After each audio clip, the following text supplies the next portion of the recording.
Hello, everyone. Welcome to your Media Show. Today, we have a special guest on Giving Tuesday for Tigray's Ayder Hospital. We'll be talking about Tigray Tagaru Disaster Relief Fund and what it is, what it has been doing during its 4 years of existence. And I'm here with the Executive Director, Dr. Tsahaye Zemanfas. First, we are live on YouTube right now, but will be aired as well on HBS, Horn Broadcasting Services, on satellite Yahsat frequency 11843, polarization vertical V, symbol rate 27500. So will be aired in the Horn of Africa's Horn Broadcasting Services satellite. So today, before we start with the show, I just want to play this Giving Tuesdays campaign from Tagaru Disaster Relief Fund.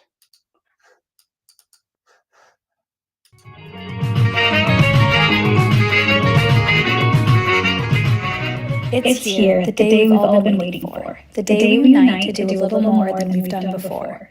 Each act is small on its own, but together we create a tidal wave of healing, of hope, of opportunity. So what makes November 29th different from any other day? You join the world's largest generosity movement. Leverage the power of giving to support Ayder Hospital. Make a difference for communities affected by the war and siege in Tigray. Let's stand in solidarity with Ayder this Giving Tuesday. Give for Ayder.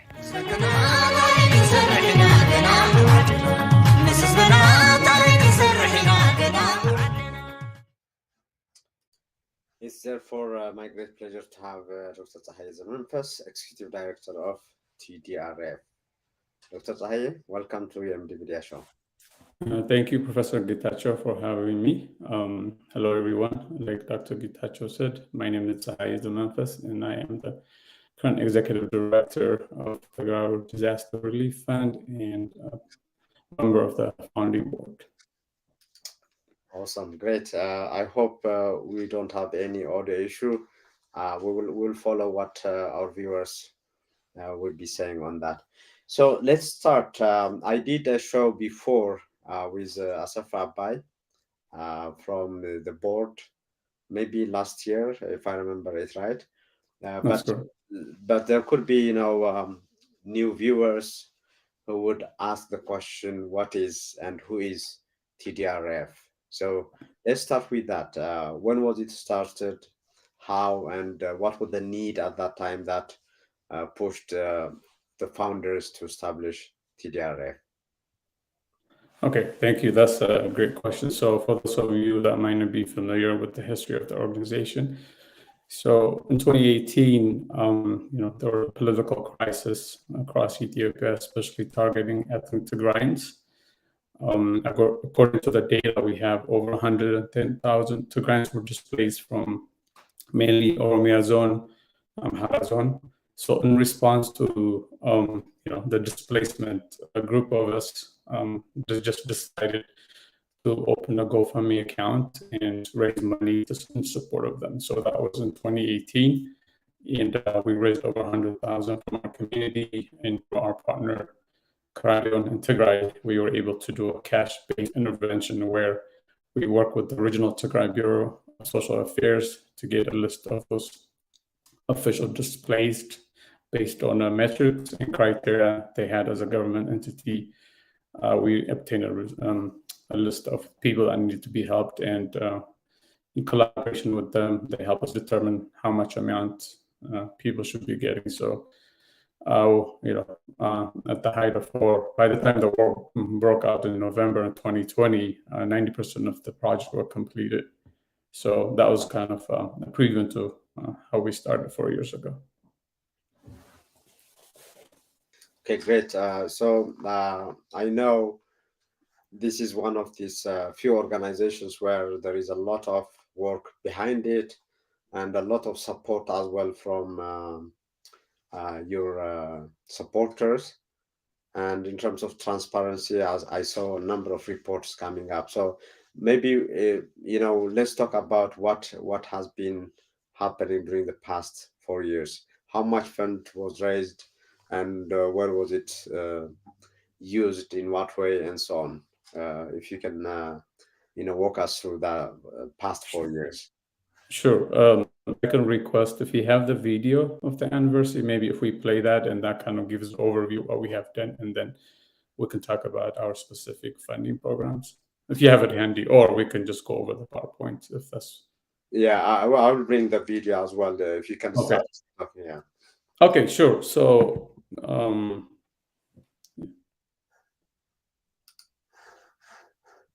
just for the benefit of the viewer, so we just celebrated our 4th year anniversary last month. We are a young organization, but with a lot of impact, not just because of what the board has done, but with the support of our people. Our community is the heart of our organization. So hopefully this 1-minute video will give people an overview of who we are as an organization, as well as our impact. Okay, let's play that maybe now.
Okay, that gives something, I guess, in terms of what you have done.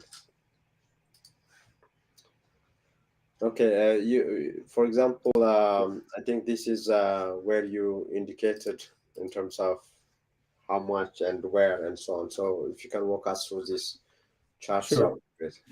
So basically what you're looking at is, so as a 501c, we focus on 4 aspects of the United Nations Sustainable Goal Development. So, our mission is twofold. One is obviously to provide humanitarian aid for the people of Tigray, whether they're in Tigray or where they may be. The second portion of our mission is to provide development assistance. So, we want to move from humanitarian to helping develop communities. So right now, because of the war, we obviously focus mostly as to relief, but our tenets equals education, health, economic well-being, or economic empowerment, as well as food security. So basically what you're looking at is our program areas by funding from January of so basically from 2021 to right now. If you can go to the next slide, I'll give you specific in terms of what organization we have funded.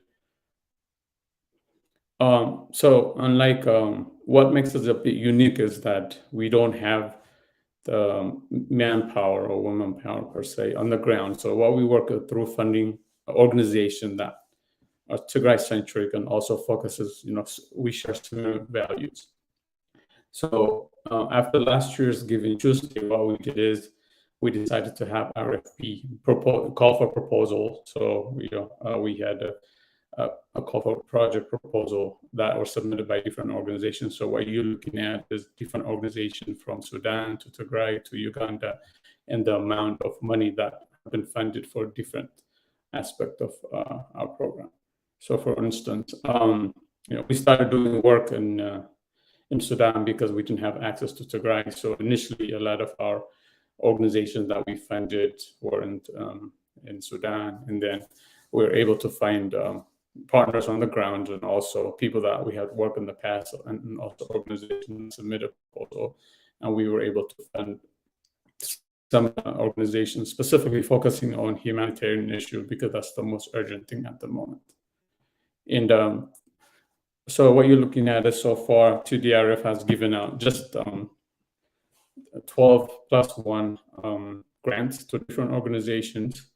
And up to this, we have awarded 178,000 worth of grants. And we have another project proposal on the pipeline in Uganda that's a bit different. It's usually trying to train our community members, and that will help them find employment, gainful employment.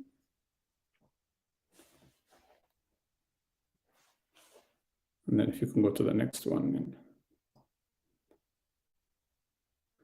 Okay, so this is kind of tells you, so our main focus right now is in Sudan and Tigray, again, because of, it's a lot easier to access Sudan. So up to this day, we have funded 91,000 worth of grants for partner organization. Again, these are Tigray-centric organizations that we have collaboration and MOV signed. And then so far we have funded 73,000 USD to organizations in Tigray. And we are in a pipeline of funding a project that focuses on entrepreneurship.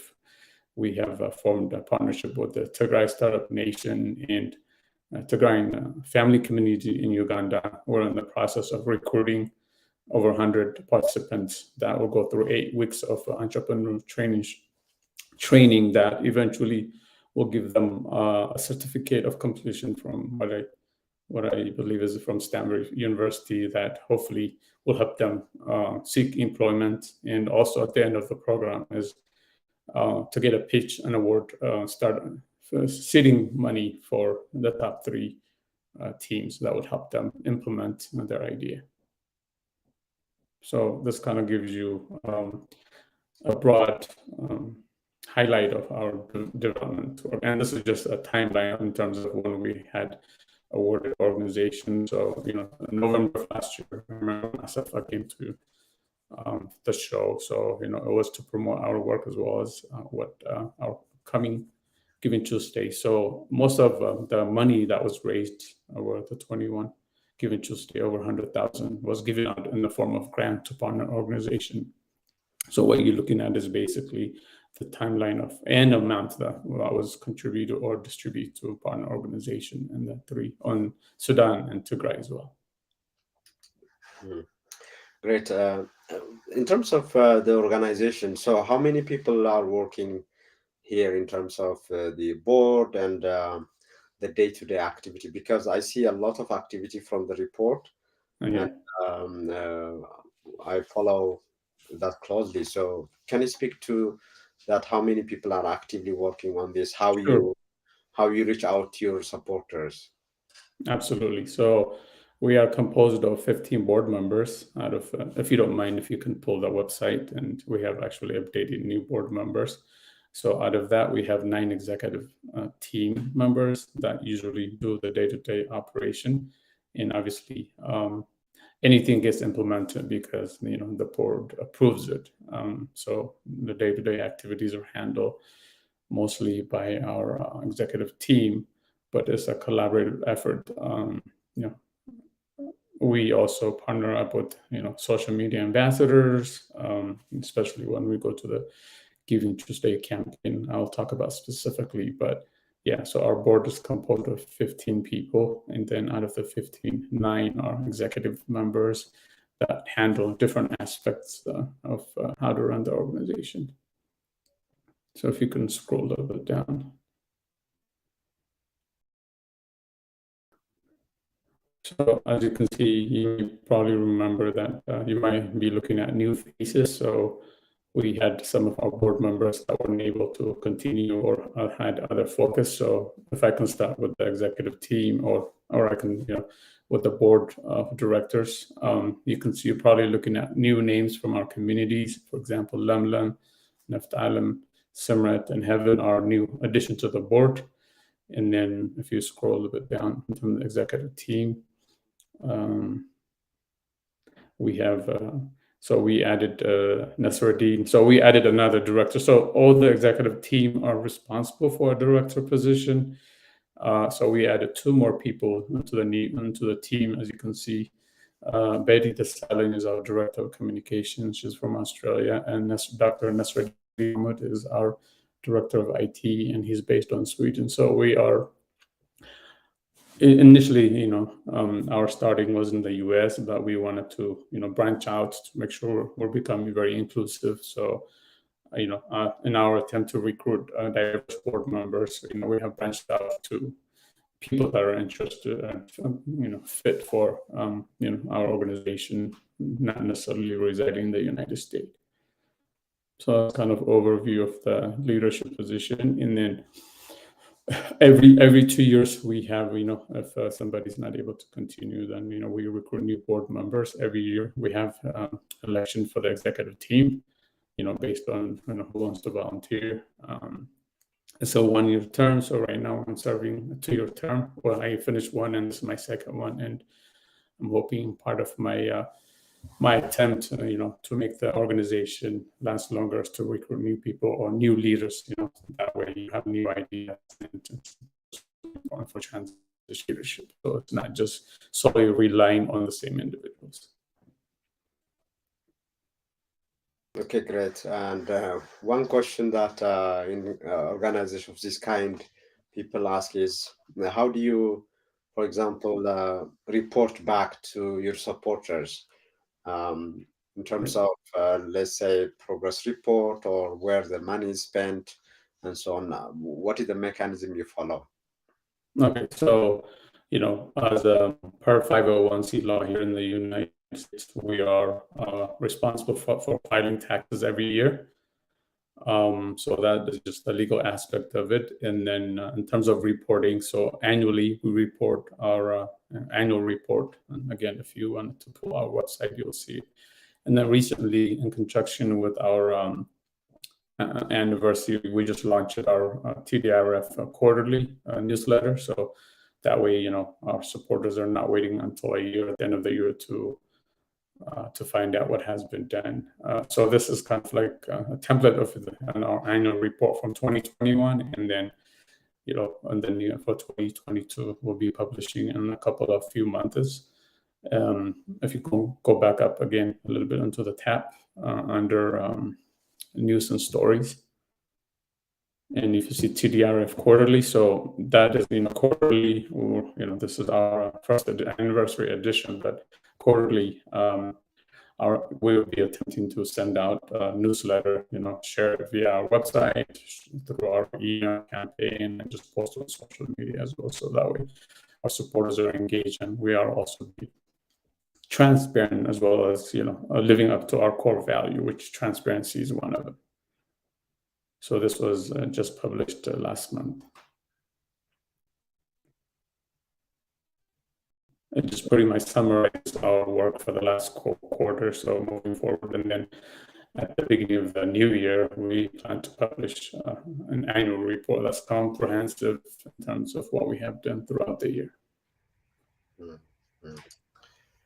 I see a lot of, on social media, on Twitter and so on, very active in terms of the organizational account, as well as board members promoting. And I see some of the people who actively raised funding, fund for TDRF and so on. So let's talk about the challenge. Is there any, given where people are, specifically if you look at communities, the Tigrayan community in the diaspora are busy with a lot of advocacy work, but also for raising funds for a number of initiatives. So where do you see TDRF in this landscape of fundraising and support gathering and so on? Okay, that's great. So a year back, the executive team came up with our strategic goals, just to make sure we have a roadmap for the next 3 years. One of them focuses on partnership and reaching out to the community. We don't want to just only focus on raising funds, but we also wanted to partner with our organization, with the sister organizations, or throughout to the communities. We wanted to partner up, not necessarily for monetary, but we also want to serve as a knowledge hub, because we feel like because we have existed a little bit longer than most of the organization that started after the war. So we wanted to partner up in a way that we can also support, share our best experience with the organizations that are starting young and just kind of starting. In a way, we wanted to kind of set the bar that when you're involved in public work, you should be accountable. And how do you become accountable? We wanted to make that sharing your finances, sharing annual report should be the norm, not the exception. So in that way, I think TDRF has been doing good, setting at the bar and also collaborating. Like earlier, I talked about, we seek for similar like organizations to partner up. I think that's very important so that we're not replicating. For example, if HPN for Tigray, is working on a specific project, we notice that, we try to reach out to see if there's a way to collaborate so that we all not, our work is not being replicated. I think that's very important. In terms of the challenge, obviously the war has affected all of us, and everybody is trying to find a way how they can best contribute.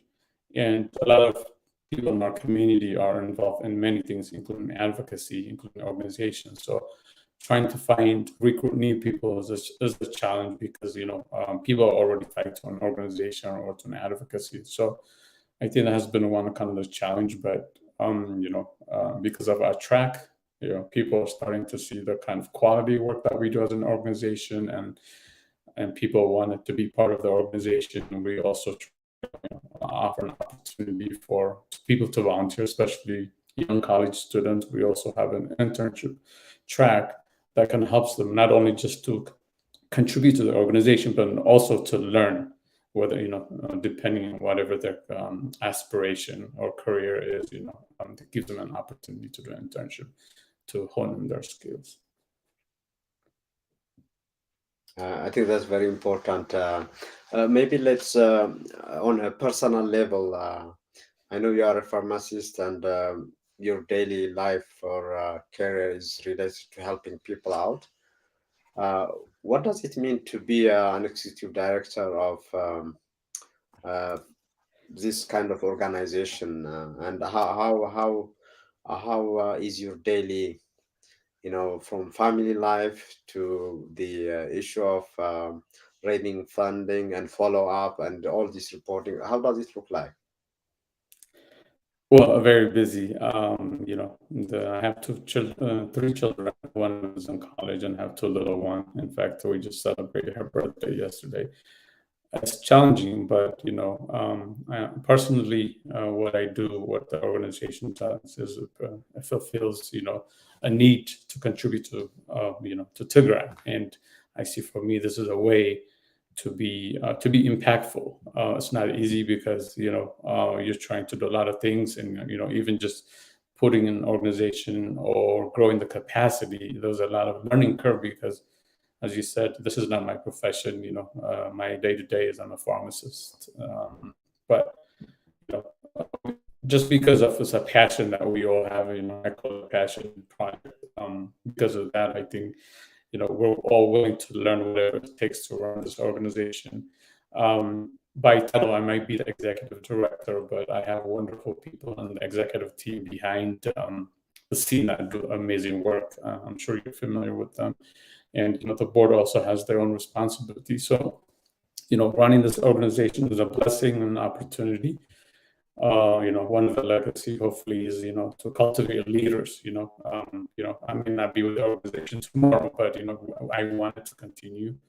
So, I hope to cultivate young leaders, to get them involved, and to kind of show them the rules, how to run an effective and transparent organization. And hopefully, take it to the next level, especially when Tigray opens up. We have a big vision. One of them is down the road, is we wanted to open a chapter in Tigray. I think that's very important. So I hope we will see that dream being realized in our lifetime. That's important. One thing that I noticed as well, together with other organizations, like you mentioned, collaborating and organizing different forums. panel discussions. There is one upcoming on the Giving Tuesday, November 29th on Clubhouse. But even in the past, you have been organizing this kind of awareness raising and platforms. Can you speak to that? Sure.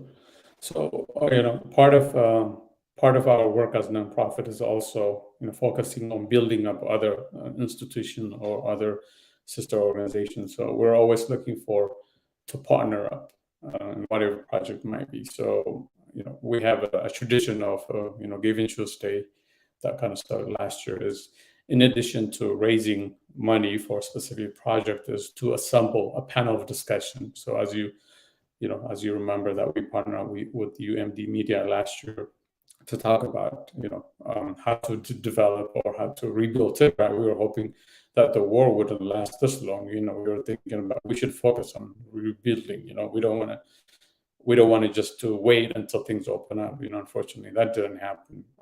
So we had a great panel discussion of experts that we assemble. I think it's very important to have experts, especially people in our community, to come and talk about on specific issues. So this year we are collaborating again with the UMD, and thank you for the platform that you provide, as well as with the HPN for Tigray, to talk about healthcare, and especially as it relates to how the destruction of the healthcare system in Tigray was a tool for genocide.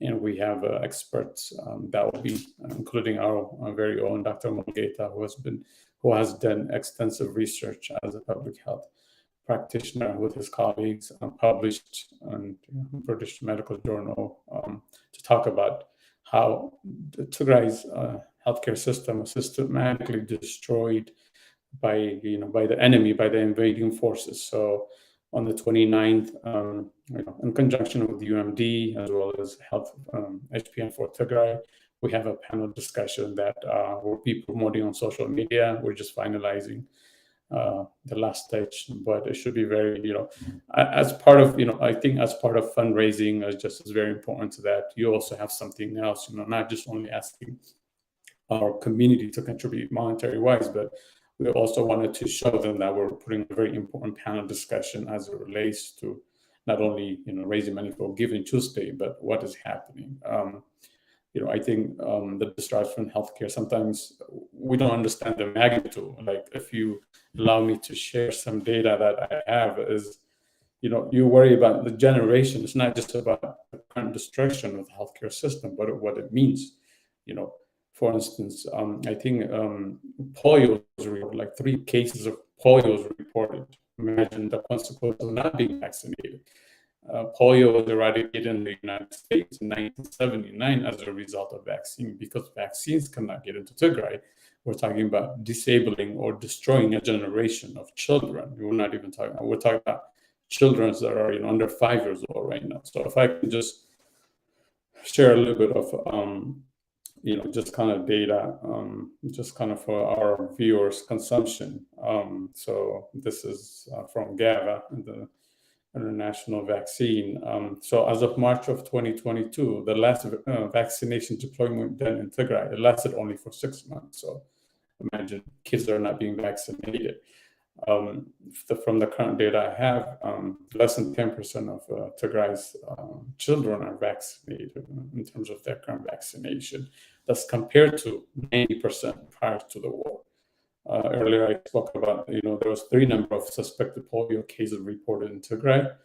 I think there were 10 cases of measles outbreak in the region. So again, because the healthcare system disrupted, there's no medication. We talked about how there's no insulin for a diabetic patient. Basically, being here in the Western world, being diagnosed as a diabetic patient does not mean life, death sentence. But for people in Tigray, if you're insulin dependent and if you're not able to get that, basically, you're looking at possible death. So part of this panel discussion is just for people to understand the implications of what it means for future generations when you have your healthcare, which was one of the best, at least relatively speaking, Tigray and had achieved great strides and in building the health structure. And unfortunately, the war has destroyed 90% of the facilities. I mean,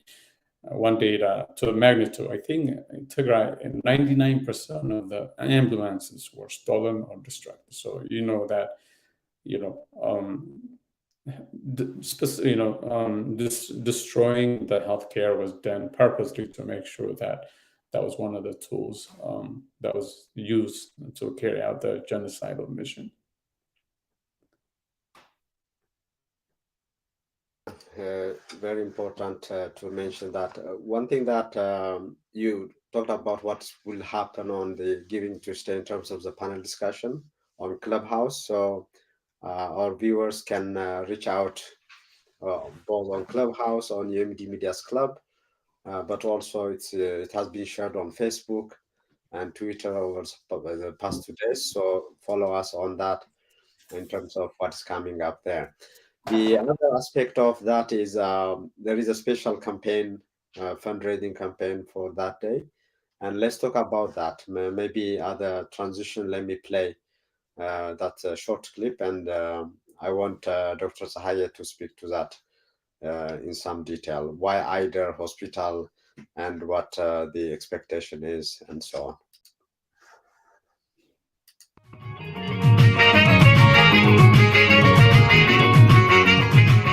It's here, the day we've all been waiting for. The day we unite to do a little more than we've done before. Each act is small on its own, but together we create a tidal wave of healing, of hope, of opportunity. So what makes November 29th different from any other day? You join the world's largest generosity movement. Leverage the power of giving to support Ayder Hospital. Make a difference for communities affected by the war and siege in Tigray. Let's stand in solidarity with Ayder this Giving Tuesday. Give for Ayder.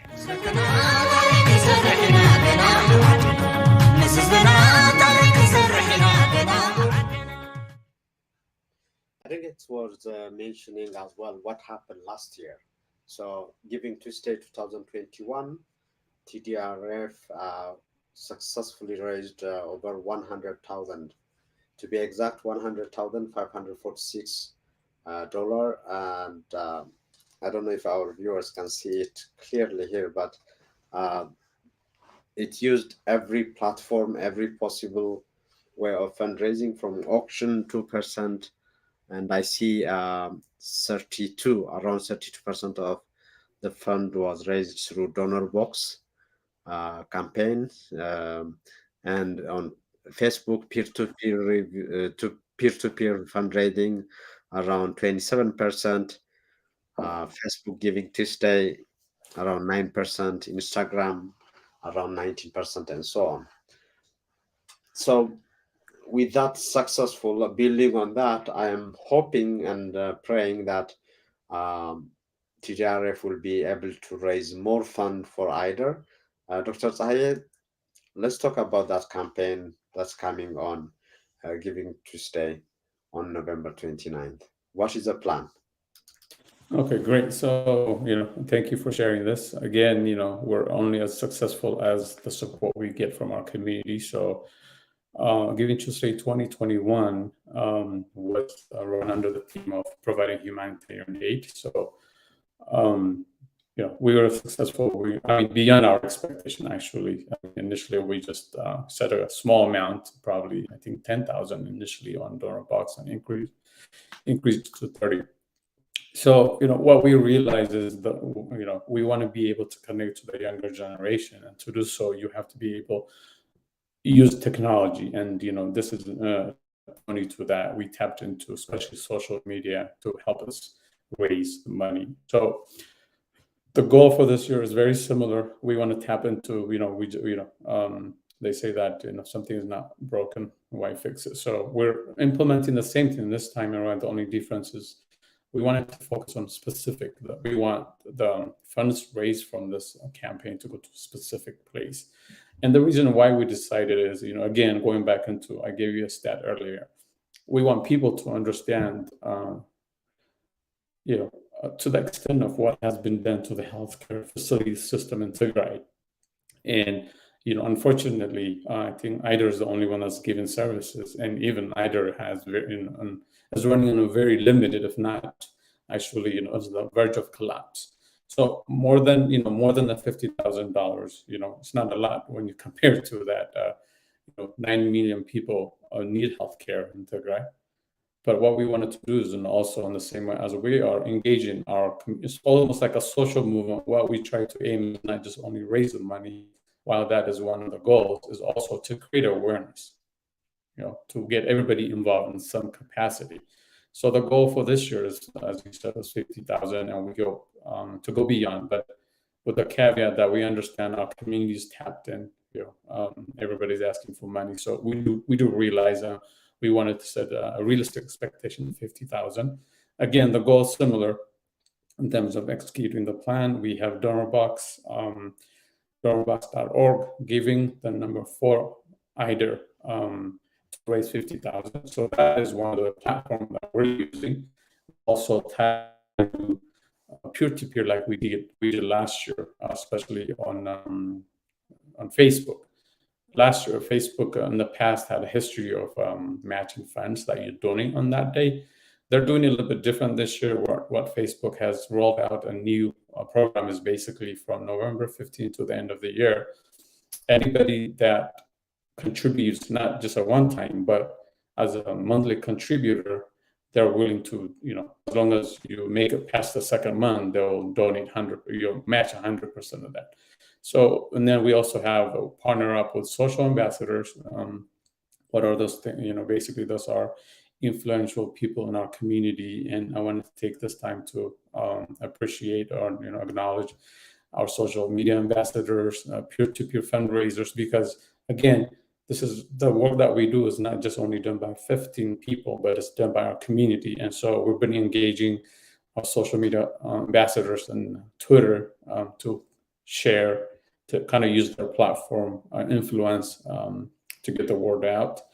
We're also doing similar thing on Instagram. We have a couple of people with large followers to use their platform to to help us create this.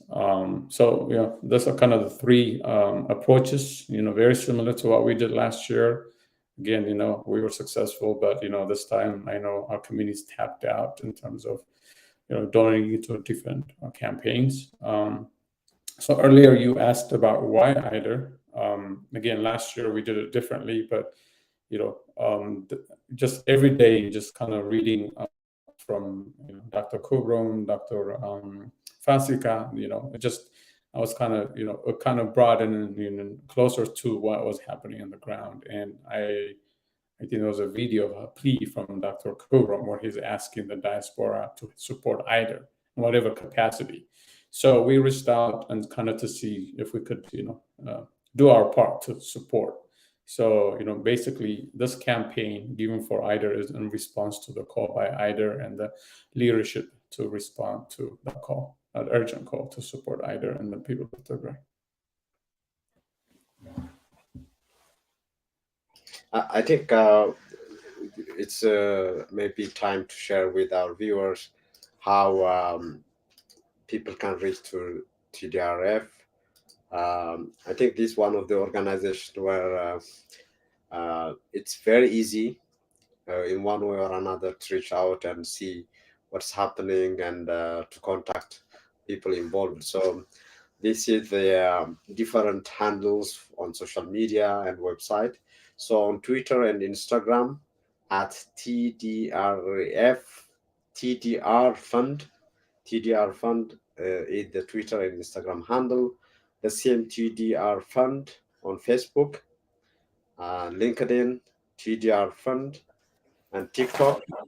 I think you are almost everywhere at TDR Fund again on TikTok, on YouTube at TDR Fund, and donor box for this campaign, giving number 4, Ayder, and website, a very good website.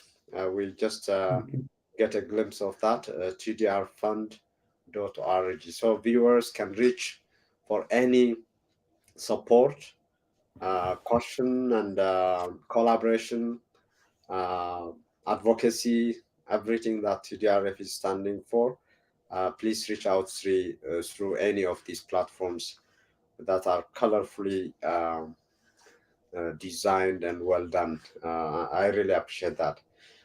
So before maybe we finish our show today on this, anything that you want to pass on to our viewers in terms of what's happening on November 29, specifically, and in general, in terms of supporting TDRF's activities?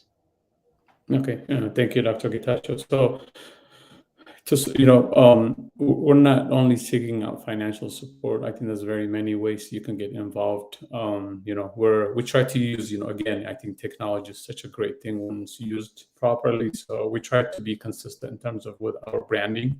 So we are on every platform, social media platform. I think it's just a great way of reaching a different segment of our population. So people can volunteer, contribute financially, or retweet, or just repost what we share. We try. It's easy to find us. You can look at TDRF, and that's our handle on all the different platforms. Like you said, that on the 29th, we'll share more of the information. I believe it's starting at 4. You can correct me, at 4 p.m. Eastern time, that we have a panel discussion, tools of genocide. Again, I spoke about the destruction of health infrastructure in Tigray. So we have great experts, including our own people from the community who has done extensive research or publication on medical research journals. So tune in. It'll be about 2 hours. Again, it's going to be we're partnering with the UMD media as well as health SPN for Tigray. We're co-sponsoring this event. Should be great because, again, we wanted to create awareness. We want to bring in our experts to talk about specifically how healthcare facility destruction was used as a weapon of genocide in the Tigray genocide case. I want to take this opportunity to thank you, Dr. Gitacho, for supporting us.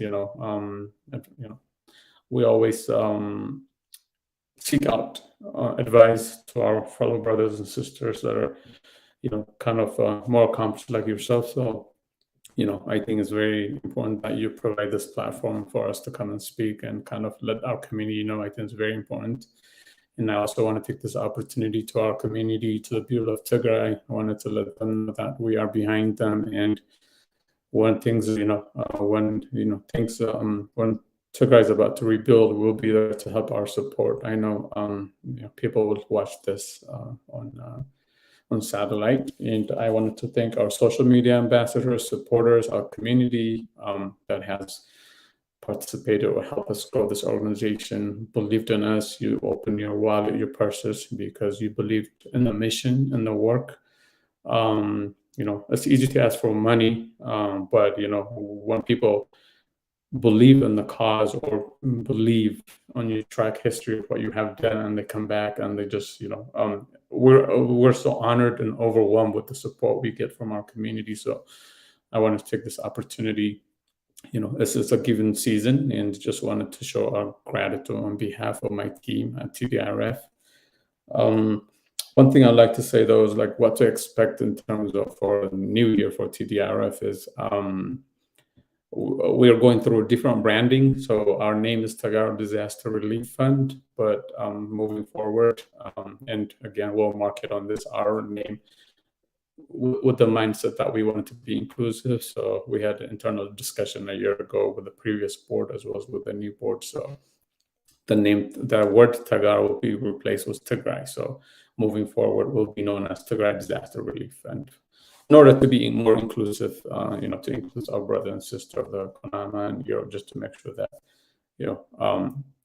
we're not specific, just focusing. Sometimes you get blindsided. So we got feedback. So, in terms of changing the name. So we hear you, our community, and, look forward to seeing that name change. Legally, we went through the IRS and the state of Texas to change the name, but we haven't revealed this. So this is probably the first time that we're going through a branding change or name change. something to kind of look forward to.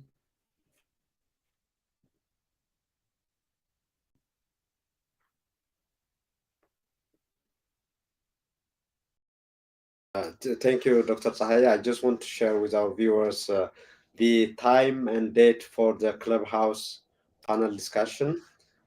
Is, to be exact, 6 p.m. Eastern Time. If you are seeing 4 p.m., it's saying 4 p.m. Mountain Time. So I just want to bring that to our viewers' attention. Let me just make it maybe visible. So this is Tools of a Genocide, and it's a panel discussion on how Tigray's healthcare is weaponized under the ongoing Tigray genocide. And there will be live entertainment auction to support Ayder Hospital. And this is organized by TDRF, HPN for Tigray, that is Health Professionals Network for Tigray, and UMD Media. So you can find it by searching for the topic, Tools of a Genocide. And that will be a room under UMD Media's Club. And we'll see you on November 29th, Tuesday, at 6 p.m. Eastern Time. That will be 4 p.m. Mountain Time. Or those who are in the West Coast, that will be 3 p.m. your time on Tuesday, November 29th.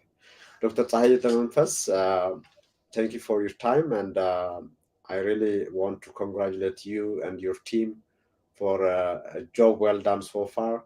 And I'm sure the template, how things should be done in terms of reaching out, in terms of successfully raising fund and dispersing it in a transparent manner, reporting back, and thanking your supporters and so on. I think that's something that should be emulated by other organizations as well, and hope this will be sustained, and it will have its own institutional footprint on what's gonna happen after the war is over. Thank you for your time. I already agree. Thank you, Dr. Kitacho. Have a good day. You have been following us live on our YouTube channel on UMD Media, and in the Horn Africa on Horn Broadcasting Services on satellite. And I just want to sign off by playing the again short clip for the November 29 Giving Tuesday. That is support for Ayder Hospital. Ayder Hospital, for those who are not in the know, is the largest specialized comprehensive hospital in Magala. And before the war, it was also serving beyond Tigray to the northern Amhara region as well. That was a big hospital serving as a referral hospital, regional hospital, if you will. But it has been impacted significantly that because of lack of medicine and medical supplies, infants, children, women, the elderly have been dying on daily basis. That the director had to come out to urge, to beg, to ask for help. And TDRF is supporting and raising this fund, special fund for Ayder Hospital. And I will be signing off by playing the campaign video.